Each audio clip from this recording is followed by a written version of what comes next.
Hello everyone, আসসালামু আলাইকুম। নতুন একটি ভিডিও নিয়ে আপনাদের মাঝে হাজির হয়ে গেলাম। আমি মোহাম্মদ রাসেল হোসেন। আপনারা কেমন আছেন অবশ্যই জানাবেন। কিন্তু আমরা ভালো নাই। ভালো না থাকার কারণ তো আপনারা দেখতেই পারতেছেন ভিডিওতে। হঠাৎ করে সকালবেলা ঘুম থেকে উঠে দেখি আমাদের বাসার সামনে বস্তি ভাঙার জন্য যন্ত্রপন্ত্র নিয়ে আসছে। এগুলা দেখার পরে আমরা বস্তিবাসীরা তো খুবই অবাক এন্ড অনেক কষ্টে বুকটা ফেটে যাইতেছে। কষ্ট তো লাগারই কথা গাইস, কারণ আমরা কিস্তিতে টাকা নিয়ে আমরা এখানে রুম উঠাইছি, ঠিক আছে?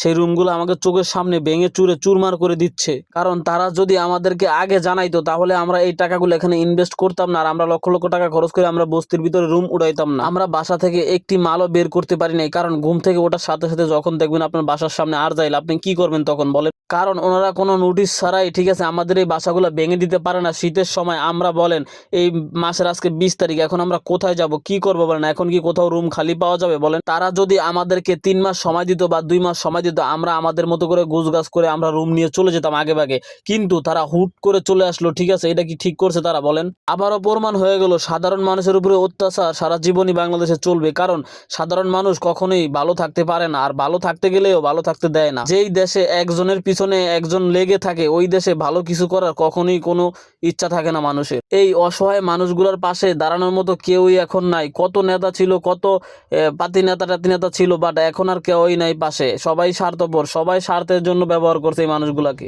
যে যত পারছে টাকা কামিয়ে নিছে, ঠিক আছে? এখন এই গরিব মানুষের পাশে আর কেউ দাঁড়াবে না। লক্ষ লক্ষ টাকা বস্তিবাসী থেকে বিটি ভাড়া নিছে। কারা নিছে? কাদের জায়গা? সো এগুলো অবশ্যই আপনারা বলে যাবেন। তারা এখন ফ্ল্যাটে ওইটা বসছে, ঠিক আছে? তারা এখন কিছুই জানে না, ঠিক আছে? সাধারণ মানুষগুলো কোথায় যাবে তাদেরকে দেখে দেন যে কোথায় যা থাকবে তারা। এখানে আপনার 2000 পরিবারের মতো বসবাস করতো, এই ফ্যামিলিগুলো কোথায় যা থাকবে? মানে কি বলবো, মানে আসলে সাধারণ মানুষ সাধারণ মানুষই, তাদের পাশে সময় মতো কেউই থাকে। আপনি আপনার মতো ইউজ করে এখন ওনাদের বিপদে ফালাইয়া দিলেন। এটা কি ঠিক করলেন বলেন? হয়তো আপনারা ফ্ল্যাটে বসে কিছু দেখেন না, কিন্তু একজন আছে যে সব কিছুই দেখে। আপনাদেরকেও দেখে, আমাদেরকেও দেখে, ঠিক আছে?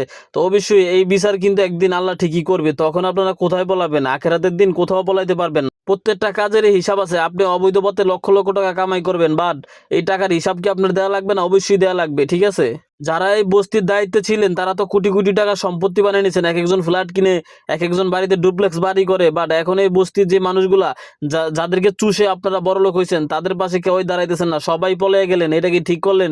মানুষগুলাকে বিপদে ফেলে মাঝ মাসে মানুষ এখন কোথায় ঘুমাবে? শীতের মাসে ছোট ছোট বাচ্চা, 2 মাস, 1 মাস, 6 দিন, 5 দিন, একদিনেরও বাচ্চা আছে এই বস্তির ভিতরে। এই মানুষগুলা নিয়ে, এই বাচ্চাদেরকে নিয়ে এই মানুষগুলা কোথায় রাত কাটাবে বলেন? ঢাকার শহরের মতো একটি জায়গায় আপনি একবেলা খাওয়াইতে পারবেন, বাট 1 ঘন্টা জায়গা দেওয়ার সুযোগ।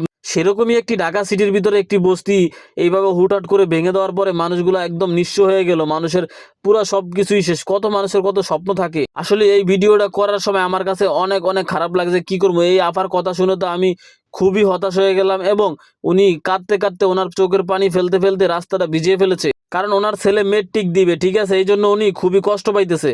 তো ভিডিওটা এই পর্যন্তই। ভালো লাগলে শেয়ার করে দিবেন। ধন্যবাদ। আসসালামু আলাইকুম।